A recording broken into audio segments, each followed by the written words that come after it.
ګرانو نازولو ماشومانو السلام علیکم. خدای دې وکړي چې جوړ روغ راغلی وای چې خپل درس ته غوږ ونیسئ. درس به بیا څنګه پیل کړو؟ بسم الله الرحمن الرحیم. آفرین. ګرانو ماشومانو تاسو د نن ورځې درس د کال په اړه دی چې په انګلیسي کې ورته ایر وایي. کال، ایر. یو کال څو فصله دی؟ په څو فصلو ویشل شوی؟ فصلونو ته په انګلیسي کې سیزن وایي. سیزن. او دا فصلونه کوم فصلونه دي؟ لومړی پسرلی چې په انګلیسي کې ورته سپرینګ وایي. پسرلی یو ښکلی فصل دی. ټولې ونې غوټۍ کړي چې هغه غوټۍ بیا په میوو بدلیږي. مرغان د یوه ځای نه بل ځای ته ځي او ډېره ښه هوا وي. ګلونه شنه کیږي او ټولې سیمې شنې معلومیږي.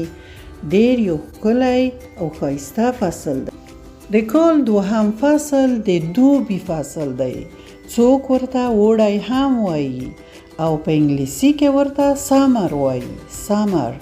او په دې فصل کې هوا ډېره تودیږي نو ځکه خلک شنو سیمو ته ځي او میلې کړي.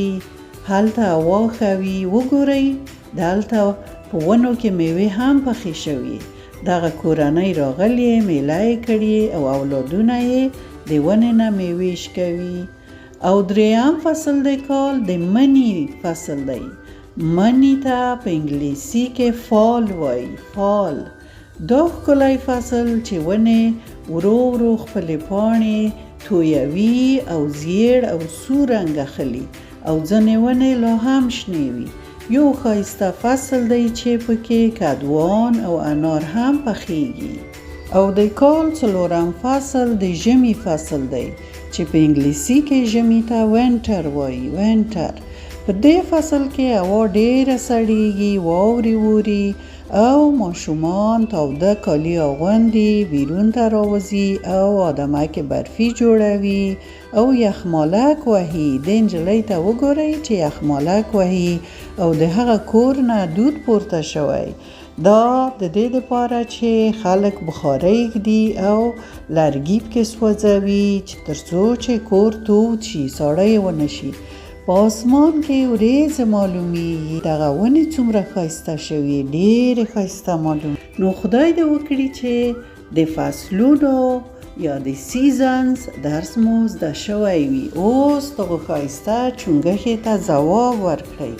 د ښایسته چونګښه تاسو نه پوښتنه کړي. تاسو په یوه غږ ځواب ورکړئ. یو کال څو فصلونه دی؟ 4 فصله. آفرین. شاباس. یو کال 4 فصله دی.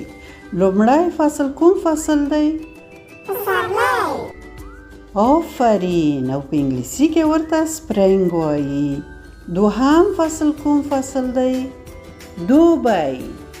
آفرین. په انګلیسي کې ورته سمر وایي. او دریم فصل د کال کوم فصل دی؟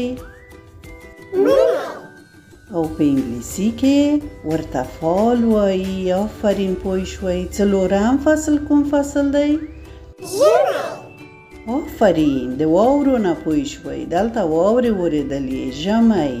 په انګلیسي کې ورته وینټر وایي. خدای دې وکړي چې دا درس مو ښه خوښ شوی وي. تاسو وخت پوره شو. د خدای په امان.